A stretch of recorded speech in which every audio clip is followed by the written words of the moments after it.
student, I am Tamanna from Vishwas Navsharda Public School, Huna.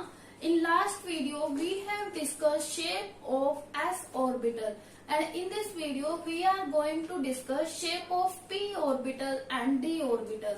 As you know, shape of S orbital is spherical. And how many nodes are present in S orbital? Nodes. You know the formula of take out nodes n minus 1. ठीक है, n minus 1 is the formula. इससे हम node निकाल सकते हैं. n क्या है यहाँ पर? Principal quantum number. Principal quantum number. तो 1s के लिए n क्या होगा? नोड 1s के लिए n क्या है? 1. तो नोड क्या हो जाएंगे? 0. 2s के लिए n क्या है? 2. नोड क्या हो जाएंगे? 1. ठीक है, इसी तरह से सो ऑन. अगर कोई भी n शेल है मीन्स ns है, उसके लिए क्या हो जाएगा? n minus n 0 node. ठीक है, अब जैसे 1 था, 1 माइनस 1 0, तो nth शेल में भी कितने होंगे? n 0 node. अब देखो 3s में कितने हो जाएंगे? n की वैल्यू 3, तो नोड कितने हो जाएंगे? 2 एंड सो ऑन. ऐसे ही 4s में 3, 5s में 4. ठीक है, and this is all about s orbital. ये हमने लास्ट वीडियो में डिस्कस कर लिया था. And today we are going to discuss shape of p orbital. Shape of p orbital. और एक बात और हमने जो डिस्कस की थी कि जैसे जैसे n इंक्रीज हो रहा है वैसे ही ऑर्बिटल का साइज भी क्या हो रहा है? इंक्रीज हो रहा है. एंड ऑर्बिटल की एनर्जी भी क्या हो रही है? इंक्रीज हो रही है. ठीक है, आप लोग जानते हैं कि पी ऑर्बिटल की शेप क्या है? Dumbbell shape. ठीक है, shape of p orbital is dumbbell. अब डंबल मीन्स जैसे एक्स वाई 3 डायमेंशनल होगा ये. अब स्फीयर है, स्फीयर भी तो 3 डायमेंशनल है, बट जब हम ड्रॉ करते हैं तो वो क्या होता है? एज ए सर्कल होगा लाइक दिस. ओके, 2 डायमेंशन में तो हम इसी तरह शो कर सकते हैं, बट एक्चुअली जो एस ऑर्बिटल की शेप है वो कैसी है? स्फेरिकल है, मीन्स 3 डायमेंशनल है. अब देखो पी ऑर्बिटल की शेप क्या है? Dumbbell shape. अब अगर हम इसको 3 डायमेंशन में बनाए तो कैसे बनेगी? This is x, y and z. ठीक है, ये क्या है? X, y, z. तो जो पी ऑर्बिटल है वो कितनी होती है? वो हम किससे पता करते हैं? मैग्नेटिक क्वांटम नंबर से. अब देखो पी ऑर्बिटल के लिए late we talk about 2p. अगर हम 2p की बात करें तो क्या होगा? n की वैल्यू 2 है यहाँ पर. अब n की वैल्यू 2 है और p के लिए जो l की वैल्यू होती है वो क्या होगी? 1. ठीक है, p ऑर्बिटल के लिए l की value means azimuthal quantum number की वैल्यू क्या होती है? 1. यहाँ पर राइट कर लेते हैं सभी ऑर्बिटल के लिए. s ऑर्बिटल के लिए एजिमुथल क्वांटम की वैल्यू क्या होती है? 0. p के लिए l की वैल्यू 1, d के लिए l की वैल्यू 2 और f के लिए क्या होती है? l की वैल्यू 3. अब हम बात कर रहे हैं 2p की. 2p है तो n की वैल्यू 2 है यहाँ पर और l क्या है यहाँ? 1. बिकॉज p ऑर्बिटल के लिए l क्या होता है? 1 होता है. और अगर हम यहाँ बात करें मैग्नेटिक क्वांटम नंबर की मीन्स m. ठीक है, तो m की वैल्यू क्या होगी यहाँ? -1 to +1 लाई करेगी. ठीक है, m की वैल्यू कहाँ से कहाँ तक होगी? -1 to +1. अब -1, 0 एंड +1. अब ये क्या है? इसकी ओरिएंटेशन है. अब ओरिएंटेशन है तो हम बता सकते हैं कि जो p मतलब p सबशेल है तो इसमें कितनी ऑर्बिटल होंगी? 3 ऑर्बिटल होंगी. दैट इज मीन्स इसकी 3 ओरिएंटेशन होंगी. तो हम 3 ओरिएंटेशन को कैसे डिनोट कर सकते हैं? px, py and pz. तो यहाँ से हमें पता चला कि जो p सबशेल है उसमें कितनी ऑर्बिटल है? 3 ऑर्बिटल है. और उसे कैसे डिनोट कर सकते हैं? px, py and pz. Z, इससे हम उसे डिनोट कर सकते हैं। ठीक है, let me talk about the shape. अब शेप कैसी है, डम्बल, तो हम कैसे बनाएंगे, एक बार पी लोब को एक्स एक्सिस में बना देंगे, एक बार वाई एक्सिस में, और एक बार क्या करेंगे जेड एक्सिस में। तो पी एक्स क्या होगा, दिस इज पी एक्स, ठीक है, दिस इज पी एक्स। अगर हम, ये क्या है, पी एक्स है, अगर हम बनाना चाहें पी वाई, पी वाई क्या होगा, तो उसे वाई एक्सिस के अकॉर्डिंग बना देंगे। ठीक है, वाई एक्स के कॉरस्पॉन्डिंग बना देंगे। अगर हम बनाना चाहें पी जेड, तो उसे हम क्या करेंगे, जेड एक्सिस के कॉरस्पॉन्डिंग बना देंगे। ठीक है, this is the law for P x orbital. ठीक है, as same as we can draw the law for py and pz. If we want to draw the lobe of py, then we can draw lobe correspond to y-axis like this. This is y-axis. इस तरह से हम lobe को draw कर सकते हैं y-axis की। ठीक है, अगर हम z-axis की करना चाहे तो z-axis के correspond हम क्या करेंगे, लोब को ड्रॉ कर देंगे। Let me talk about node, कि नोड क्या होते हैं। हमने एस ऑर्बिटल के केस में डिस्कस किया था कि नोड क्या होते हैं। नोड हम किस तरह से निकाल सकते हैं, बाय n-1 फॉर्मूला। n क्या है यहाँ पर, प्रिंसिपल क्वांटम नंबर, तो इस तरह से हम नंबर ऑफ नोड निकाल सकते हैं। But there are two type of node present. ठीक है, यहाँ पे क्या है, दो टाइप के नोड प्रेजेंट हैं। फर्स्ट क्या है, radial node, and second is angular node.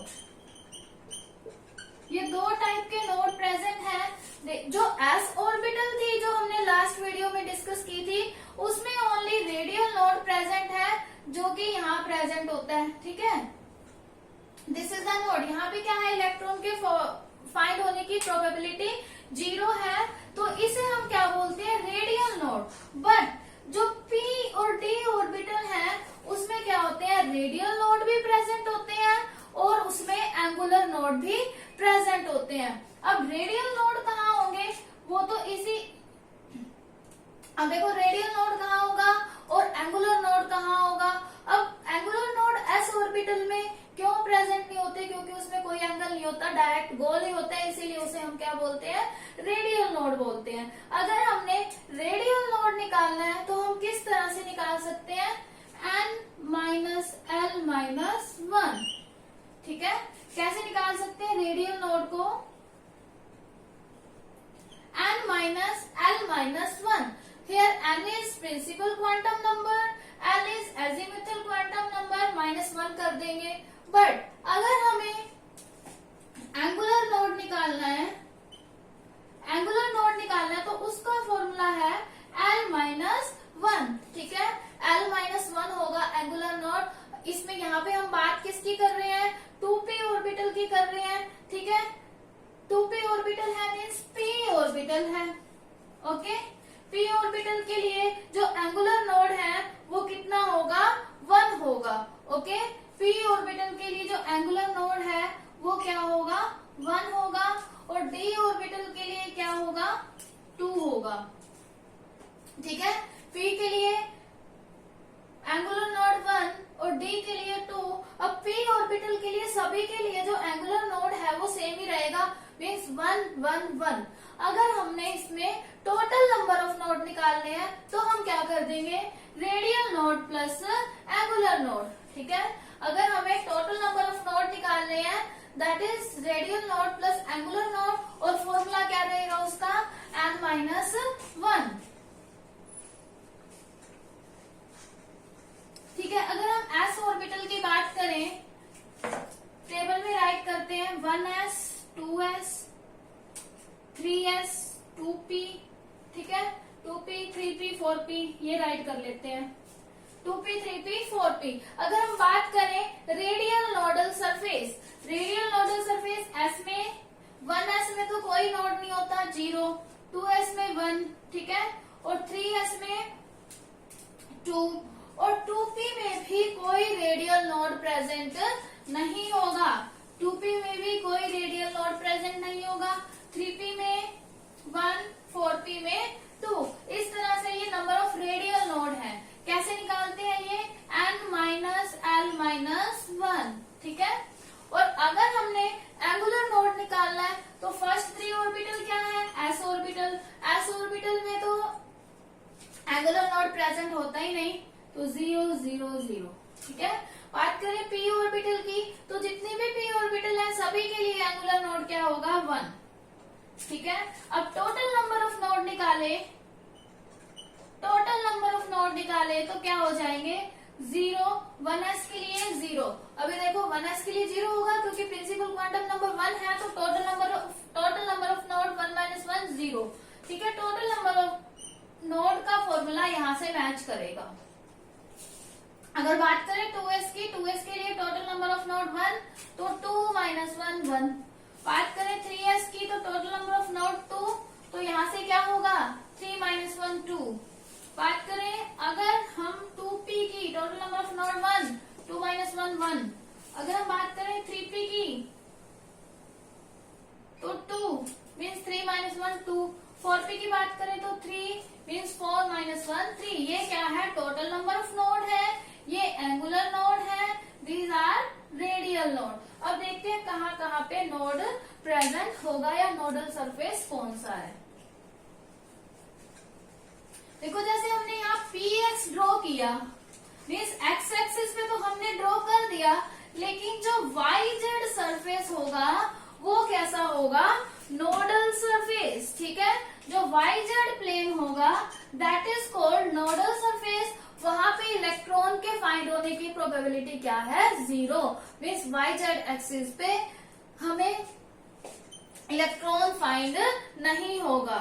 Okay student, let we move on. Shape of d orbital, ये क्या था? हमारी p ऑर्बिटल की शेप है। हमने किसकी बात की? 2p की। 2p में कितनी होंगी p ऑर्बिटल में? जो p सबशेल है हमारी, उसमें कितनी ऑर्बिटल होंगी? 3 ऑर्बिटल होंगी। और कौन कौन सी होंगी? px, py, z, pz। और px क्या होगा? x के कोरस्पॉन्ड अगर हमने लॉब बनाई तो px की शेप है, y के कोरस्पॉन्ड बना दी तो py, और z के कोरस्पॉन्ड बना दी तो pz।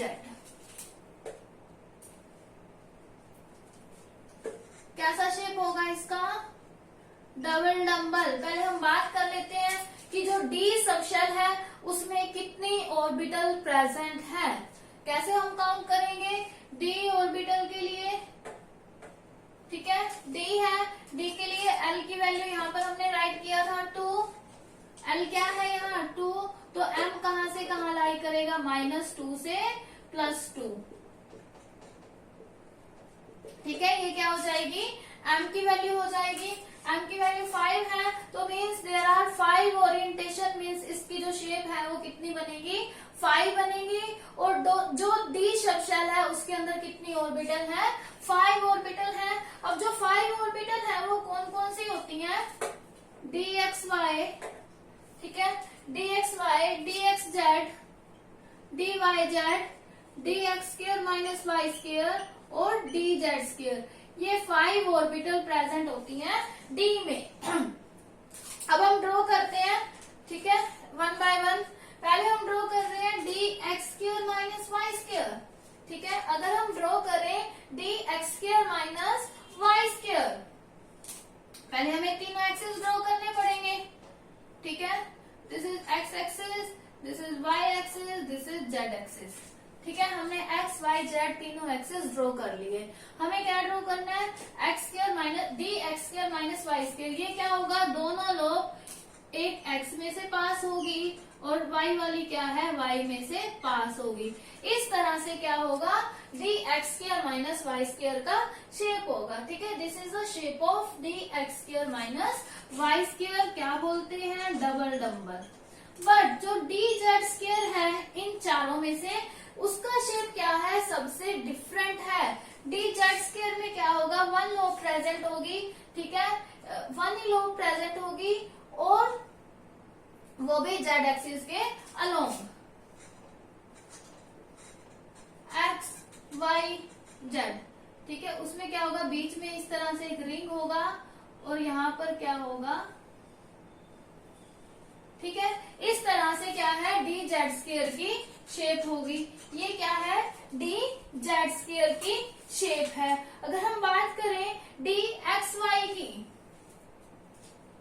यहाँ पे ड्रॉ करते हैं। अगर हम बात करते हैं डी एक्स वाई, ठीक है, इसमें क्या होगा, एक्स वाई एंड जेड, ठीक है। इसमें क्या होगा, एक लोग इस तरह से, ठीक है, और दूसरी क्या है, इस तरह से, ठीक है। ऐसे ही सिमिलरली हम एक्स जेड के लिए भी बना सकते हैं और वाई जेड के लिए भी बना सकते हैं। तो ये क्या है, इनकी शेप है। अगर हम बात करें इसमें नोड की, तो नोड कितने प्रेजेंट होंगे। अब देखो शेप किस तरह से होगी और नोड कैसे निकालेंगे। जो ये डी है इसकी शेप कैसे होगी, अगर हम शेप ड्रॉ करें तो बीच में न्यूक्लियस, ठीक है, यहाँ पे क्या है, एक इस तरह से, फिर यहाँ पे एक इस तरह से, यहाँ पे भी, और यहाँ पे भी, मीन्स ये 4 है इस तरह से, ठीक है। अगर नेक्स्ट डे की बात आएगी तो एक और ऐसे आ जाएगा, एक और ऐसे आ जाएगा, एक और ऐसे आ जाएगा, और एक और ऐसे आ जाएगा। मीन्स जो बीच वाला ये सरफेस है उसे हम क्या बोलते हैं, नोडल सरफेस, ठीक है। और ये क्या होता है, रेडियल नोडल सरफेस। लेकिन जो प्लेन में होता है वो क्या होगा, एंगुलर नोडल सरफेस। अब जो ये वाला सरफेस है ये रेडियल नोडल सरफेस है, लेकिन जो प्लेन में सरफेस होगा, मीन्स जैसे अगर हम बात करें डी एक्स वाई की, तो डी एक्स वाई, ठीक है, डी एक्स वाई प्लेन जो क्या है, जेड से पास होके जाएगा, वो प्लेन क्या होगा, नोडल प्लेन होगा। और नंबर ऑफ एंगुलर नोड किसके इक्वल होते हैं, एल के, ठीक है। नंबर ऑफ, अगर हमें एंगुलर नोड निकालने हैं वो किसके इक्वल होंगे, एल के इक्वल होंगे। शायद मैंने पहले बाय मिस्टेक l-1 बोल दिया, but that is not l-1, that is l। वो n-1 से बाय मिस्टेक l-1 हो गया होगा, बट दैट इज l। अगर हमें नंबर ऑफ एंगुलर नोड निकालना है तो क्या होगा, l, ठीक है। Number of angular node l and number of radial node n minus l-1 and total number of node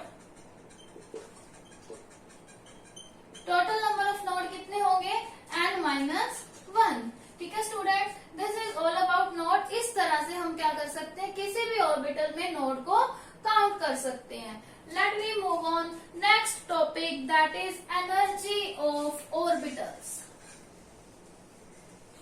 यहाँ पर हमारा शेप ऑफ ऑर्बिटल फिनिश हुआ। जो f ऑर्बिटल है उसकी शेप कैसी होती है, कॉम्प्लेक्स, तभी हम उसके बारे में बात नहीं करते। मूव करते हैं, एनर्जी ऑफ ऑर्बिटल।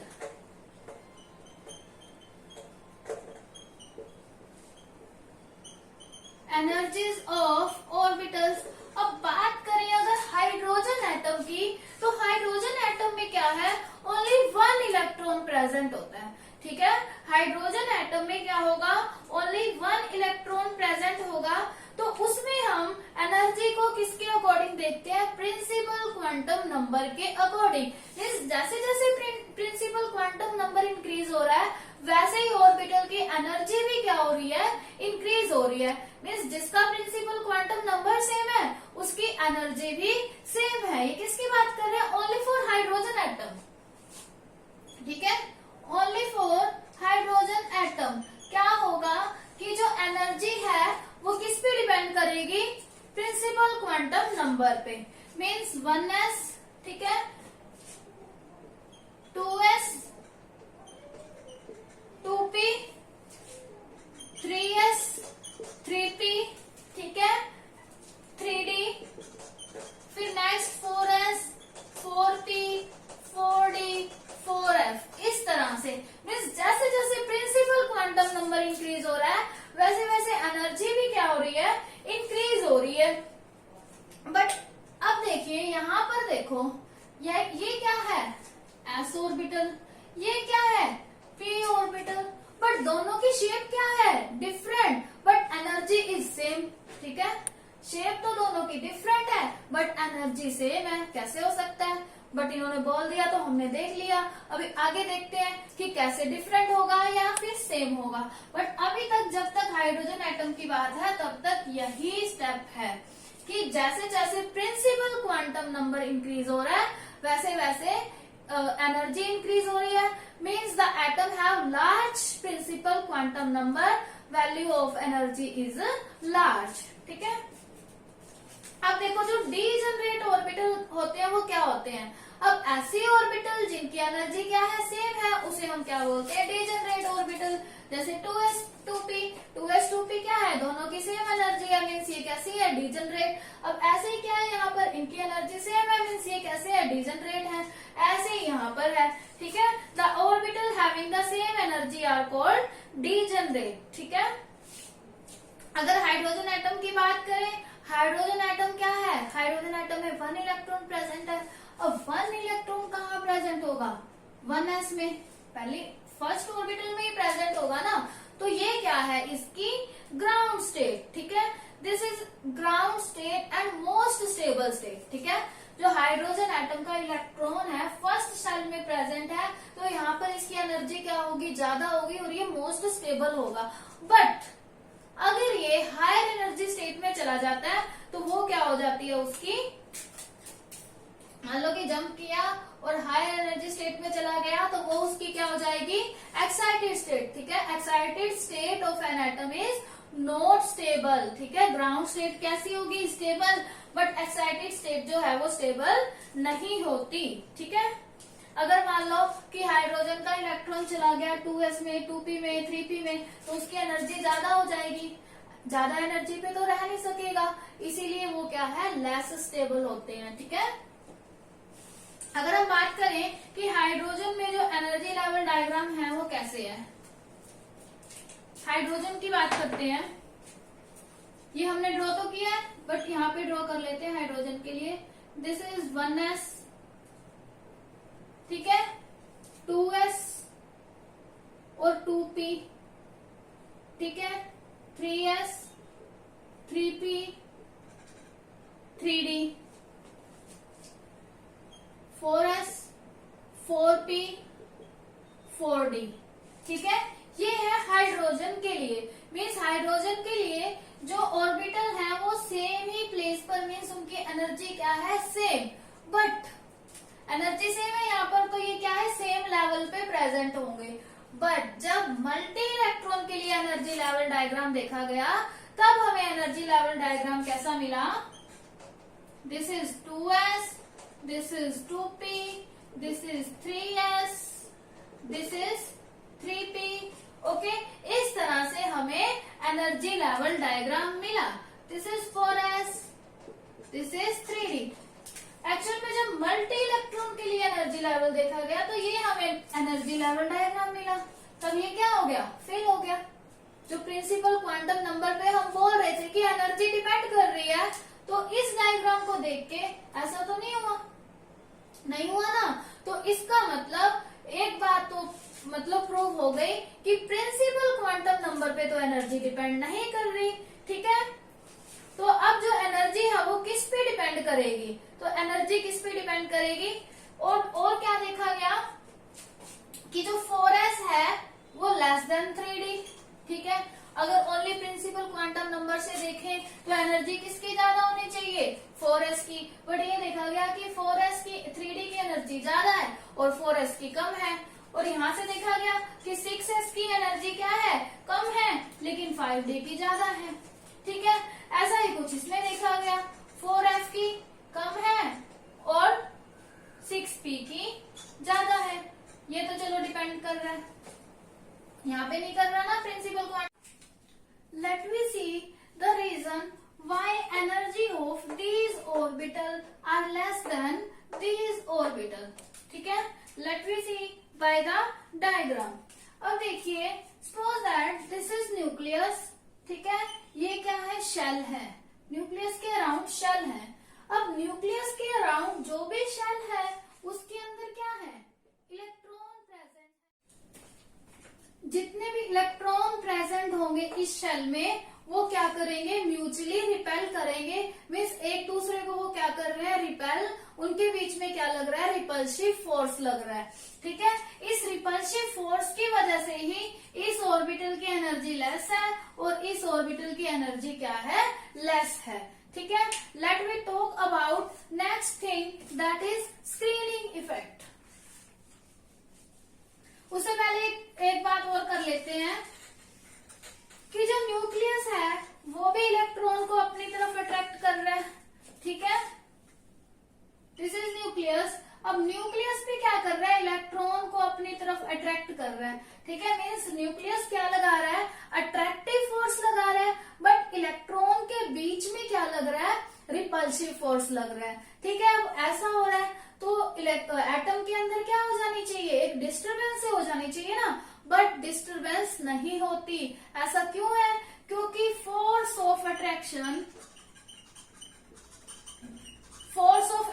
क्या है, ज्यादा है, और फोर्स ऑफ रिपल्शन क्या है, कम है। इसकी वजह से एटम क्या होता है, स्टेबल। अब हम बात करते हैं स्क्रीनिंग इफेक्ट की।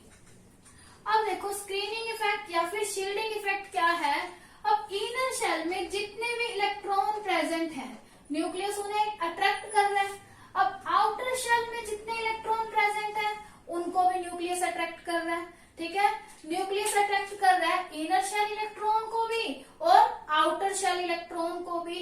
बट अब देखो जो इनर शेल वाले इलेक्ट्रॉन है उनको मोर फोर्स से अट्रैक्ट करेगा, बट आउटर शेल वाले इलेक्ट्रॉन को ज्यादा फोर्स से अट्रैक्ट करेगा। इसका रीजन क्या है, क्योंकि अगर मान लो बीच में ये शेल प्रेजेंट ना होती तो इस शेल वाले इलेक्ट्रॉन को भी ज्यादा फोर्स से अट्रैक्ट करता। ठीक है, अब बीच में इस शेल के इलेक्ट्रॉन के प्रेजेंट होने की वजह से बाहर वाले इलेक्ट्रॉन को वो लेस फोर्स से अट्रैक्ट करेगा। इसी को ही हम क्या बोलते हैं, शील्डिंग इफेक्ट। ठीक है, लेट मी सी अगेन।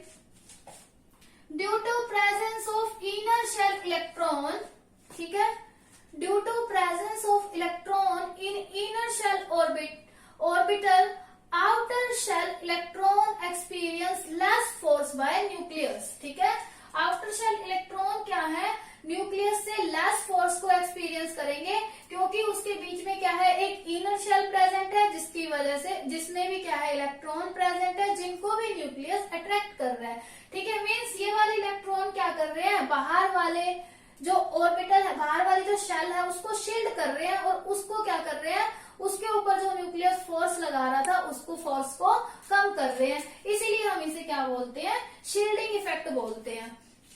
अब देखो जो भी आउटर शेल में इलेक्ट्रॉन प्रेजेंट है वो क्या करते हैं, पॉजिटिव चार्ज को एक्सपीरियंस करेंगे। उस पॉजिटिव चार्ज को हम क्या बोलते हैं, इफेक्टिव न्यूक्लियर चार्ज। ठीक है, इफेक्टिव न्यूक्लियर चार्ज, उसे हम बोलते हैं इफेक्टिव न्यूक्लियर चार्ज।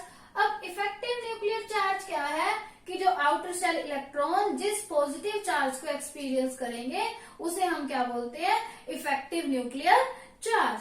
ठीक है, और n+l रूल की बात हमने पहले ही कर ली थी। अब हम बात करते हैं कि energy of the orbital of same sub shell. ठीक है, energy of the orbital of same sub shell, जैसे E2s है हाइड्रोजन का, E2s हीलियम का, E2s लिथियम का, E2s बेरिलियम का, इनकी बात कर लेते हैं। अब ये कह रहे हैं energy of the atom with same sub shell decrease will increase in atomic number. जैसे जैसे एटॉमिक नंबर इंक्रीज हो रहा है तो सेम शेल की एनर्जी क्या होती है, डिक्रीज हो जाती है। ठीक है, क्या हो रहा है कि जैसे जैसे एटॉमिक नंबर इंक्रीज हो रहा है तो सेम शेल की जो एनर्जी है वो क्या हो रही है, डिक्रीज हो रही है। So student, this is all about energy of orbital. हमने ऑर्बिटल से पहले एक कंसेप्ट पढ़ा था, ऑर्बिट। ठीक है, अब हम उसके डिफरेंस को देखेंगे।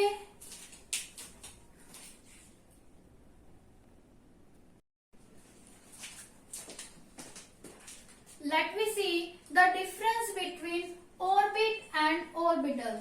ठीक है, ऑर्बिटल और ऑर्बिट में डिफरेंस क्या है, पहले तो हम ये देखते हैं कि ऑर्बिट का कंसेप्ट कब आया था और ऑर्बिटल का कंसेप्ट कब आया था। ठीक है, ऑर्बिट का जो कंसेप्ट था वो किसने दिया था, बोहर ने दिया था। ओके, बोहर ने जो बोला कि इलेक्ट्रॉन क्या है, एक सर्कुलर पाथ में रिवॉल्व करते हैं, उसे उसने क्या बोला था, ऑर्बिट। ठीक है, बोहर मॉडल में आया था ऑर्बिट का कॉन्सेप्ट। लेकिन उसके बाद जो मॉडल आया क्वांटम मैकेनिकल मॉडल, तब कौन सा कॉन्सेप्ट आया, ऑर्बिटल का। Late me see the difference between them. First is, जो ऑर्बिट है डज नॉट प्रेजेंट फिजिकली, ये क्या है, फिजिकली प्रेजेंट नहीं है। बट जो ऑर्बिटल है वो एग्जिस्ट तो करती है रियल में, बट उनका कोई फिजिकल सिग्निफिकेंस नहीं है। क्वांटम मैकेनिकल मॉडल में हमने ये देखा था कि ऑर्बिटल को हम डिनोट कर रहे हैं साई से, और हमने ये लाइन भी पढ़ी थी कि psi have no physical significance. So orbital have no physical significance but exist in real. Second is, orbit क्या है, वेल डिफाइंड सर्कुलर पाथ है जिसमें इलेक्ट्रॉन क्या करते हैं, मूव करते हैं। बट जो ऑर्बिटल है ये क्या है, 3 डायमेंशनल स्पेस है जहां पे इलेक्ट्रॉन मूव करते हैं। अब देखो, जो ऑर्बिट का कॉन्सेप्ट था जो बोहर ने दिया था, contradicts dual nature of electron. ये क्या कर रही थी, ड्यूअल नेचर ऑफ इलेक्ट्रॉन को कॉन्ट्राडिक्ट कर रही थी। But orbital does not contradict. अब बात करें नेक्स्ट पॉइंट की, जो ऑर्बिट का कॉन्सेप्ट था वो हाइजेनबर्ग अनसर्टेनिटी प्रिंसिपल को भी क्या कर रहा था, कॉन्ट्राडिक्ट कर रहा था। But orbital does not. अब नेक्स्ट बात करें कि सारे के सारे जो ऑर्बिट है वो सर्कुलर डिस्क की तरह है, लेकिन different orbital have different shape. जैसे एस पी डी एफ सभी की शेप क्या होती है, डिफरेंट होती है। तो maximum number of electron in an orbit, अगर हम किसी भी ऑर्बिट में मैक्सिमम नंबर ऑफ इलेक्ट्रॉन निकाले तो कितने हैं, 2n²। But maximum number of electron in an orbital कितने होते हैं, 2 ही होंगे। और नंबर ऑफ ऑर्बिटल कितनी होती है, n का स्केयर। ठीक है, नंबर ऑफ ऑर्बिटल होंगी n का स्केयर। देखो, अब जो ऑर्बिट थी ना, अब उसने कहा था बोहर ने कि उसके अंदर नंबर ऑफ इलेक्ट्रॉन 2n² होंगे। और क्या होता है, जो शेल होती है जैसे KLMN शेल, जो शेल होती है उसके अंदर भी इलेक्ट्रॉन कितने होते हैं, 2n²। तो इसी बात से हमने पता लगाया कि बोहर ने जिसे ऑर्बिट बोला था वो क्या थी, एक्चुअल में वो शेल थी। ठीक है स्टूडेंट, आप लोगों को ये डिफरेंस और एनर्जी और हमने क्या किया, शेप ऑफ SPD ऑर्बिटल, ये आपको रीड एंड रिवाइज कर लेना है अच्छे से। और we will discuss electronic configuration in next video. उससे पहले जो भी पॉली एक्सक्लूजन प्रिंसिपल है, हर्ट्ज रूल है, पहले हम रूल को डिस्कस करेंगे, उसके बाद हम फीलिंग ऑफ इलेक्ट्रॉन को डिस्कस करेंगे।